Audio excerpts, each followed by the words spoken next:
اور اس باب کو قائم کرنے کے بعد انہوں نے قرآن مجید کی یہ آیت کریمہ سب سے پہلے لایا، وَلَا يَحِلُّ لَكُمْ أَن، یعنی تمہارے لیے حلال نہیں ہے کہ تم جو مہر عورتوں کو دے چکے ہو وہ مہر تم واپس لے لو، إِلَّا أَن يَخَافَا أَلَّا يُقِيمَا حُدُودَ اللَّهِ، مگر یہ کہ اس بات کا ڈر ہو کہ زوجین کے درمیان حسن معاشرت نہ ہوگی یا حدود اللہ کو نافذ نہ کرتے ہوئے کفران نعمت ہوگی، تو وہ پھر مہر جو ایک معاوضہ ہے اس کو واپس کر کے خلا حاصل کر لے۔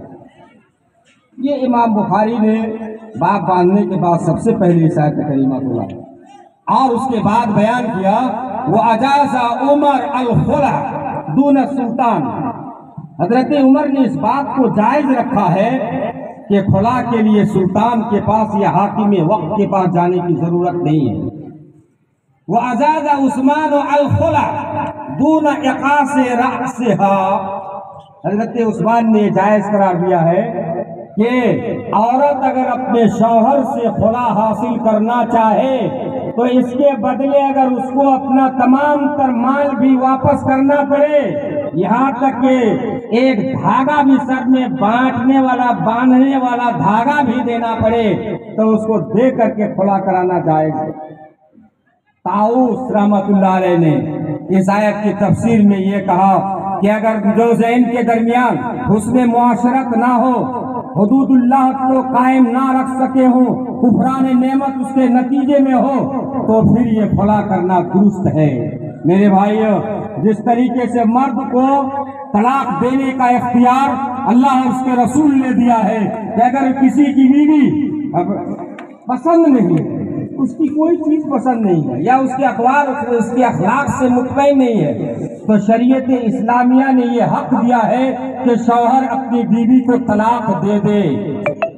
اسی طریقے سے عورت کو بھی اللہ تعالیٰ نے یہ حق دیا ہے کہ اگر شوہر عورت کو پسند نہ ہو، عورت شوہر کو پسند کرتی ہو کسی وجہ سے اور شوہر کے ساتھ رہنے کی وجہ سے کفران نعمت ہو، یعنی اس کے حقوق کو ادا کرنے کی وہ طاقت نہ رکھتی ہو، تو شریعت اسلامیہ نے اس کو بھی حق دیا ہے کہ مہر جو معاوضہ ہے اسے واپس کر دے اور اسے خلا حاصل کر لے، اسے طلاق حاصل کر لے۔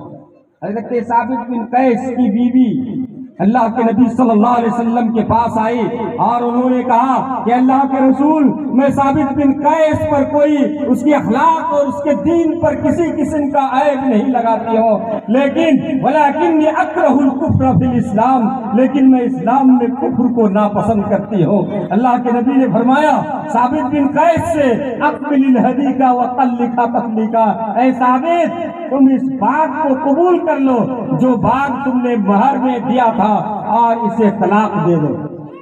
میرے بھائیو، یہ ہے خلا کی صورت۔ خلا میں عدت بھی ہے، خلا کے اندر عدت بھی ہے، اور خلا کی عدت چونکہ خلا یہ طلاق نہیں ہے، فسخ نکاح ہے۔ امام خطابی رحمۃ اللہ علیہ اور دیگر محدثین نے کہا کہ خلا طلاق نہیں ہے، فسخ نکاح ہے، اس لیے اس کی عدت ایک حیض ہے۔ ثابت بن قیس کی بیوی کا خلا ہوا تو اللہ کے نبی صلی اللہ علیہ وسلم نے ایک حیض اس کی عدت مقرر کر دیا۔ ائمہ کرام کہتے ہیں کہ اگر خلا کی عدت ایک حیض نہ ہوتا، ایک حیض خلا کی عدت نہ ہوتا تو حضرت ثابت بن قیس کی بیوی کو ایک حیض عدت گزارنے کا حکم کیوں دیا جاتا؟ اس لیے خلا یہ طلاق نہیں ہے بلکہ فسخ نکاح ہے۔ فسخ نکاح اس لیے ہے کہ اس کو ایک حیض عدت گزارنے کا حکم دیا جاتا ہے۔ اگر طلاق ہوتی تو قرآن کے عام حکم کے مطابق اس کو 3 حیض عدت گزارنے کا حکم دیا جاتا ہے۔ والمطلقات یتربصن بانفسهن 3 قروء، یعنی 3 حیض عدت گزارنے کا حکم دیا جاتا۔ اس لیے خلا کی عدت ایک ہی حیض ہے، ایک حیض اس کی عدت گزارنی ضروری ہے۔ اب آئیے اس کی جو ہمارے سماج میں رواج ہے جو چل پڑا ہے اس کے انسداد کے سلسلے میں 2-3 باتیں رکھتا ہوں آپ کے سامنے.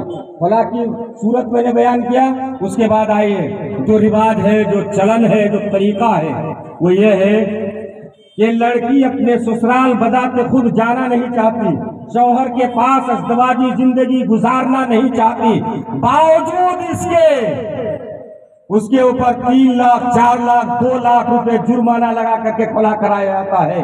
جبکہ حدیث کا حکم ہے کہ لڑکی اگر کھلا لینا چاہے، اپنے شوہر کے ساتھ نہیں رہنا چاہے، تو اس کو مہر واپس کرنا ہوگا اور مہر کا معاوضہ اس کو دینا ہوگا، اس کے بعد وہ کھلا حاصل کر سکتی ہے. ہمارے سماج میں الٹا کیا ہے، ہماری بیٹی نہیں جائے گی لیکن تم کو 3 لاکھ روپے دینے پڑیں گے. اس چیز پر پابندی لگنی چاہیے تنظیم اصلاح معاشرہ کے ذریعے سے. نمبر 2، ادلا بدلا کا جو نکاح ہوتا ہے، ایک کا گناہ دوسرے کے اوپر تھوپ دیا جاتا ہے. ایک لڑکی ٹھیک ہوتی ہے، دوسری ٹھیک اگر نہیں ہوتی ہے، وہ لڑکا اس کو چھوڑ دینا چاہتا ہے تو اس کے بدلے میں دوسرا بھی اس کو چھوڑ دیتا ہے. کہا کہ تم میری بہن کو نہیں رکھو گے تو میں تیری بہن کو کیوں رکھوں گا. نتیجہ یہ ہوتا ہے کہ گاؤں کے سردار اور منڈل بیٹھ کر کے اس کا کھلا کر دیا جاتا ہے. کیوں؟ ایسے ادلا بدلا نکاح سے بھی آپ اجتناب کیجئے اور اس طرح کے زبردستی کھلا کرنے سے بھی آپ اجتناب کیجئے.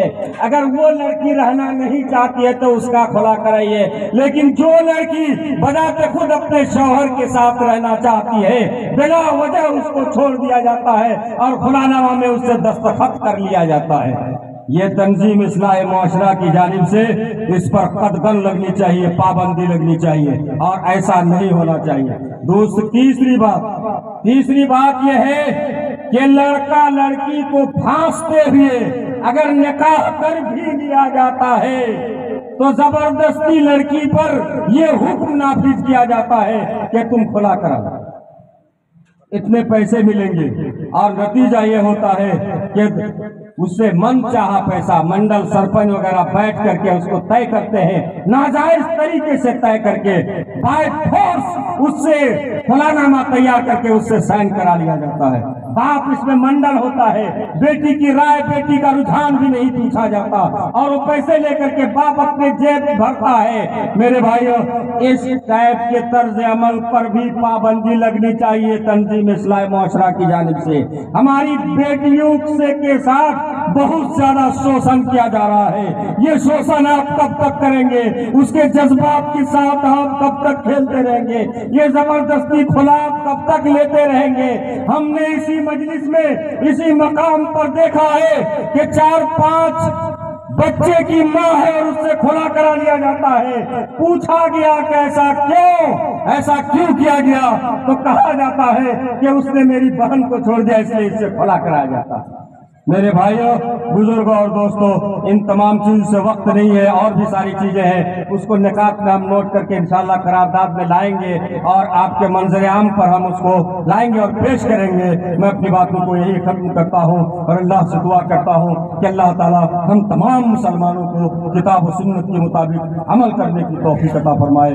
آمین. وآخر دعوانا الحمدللہ.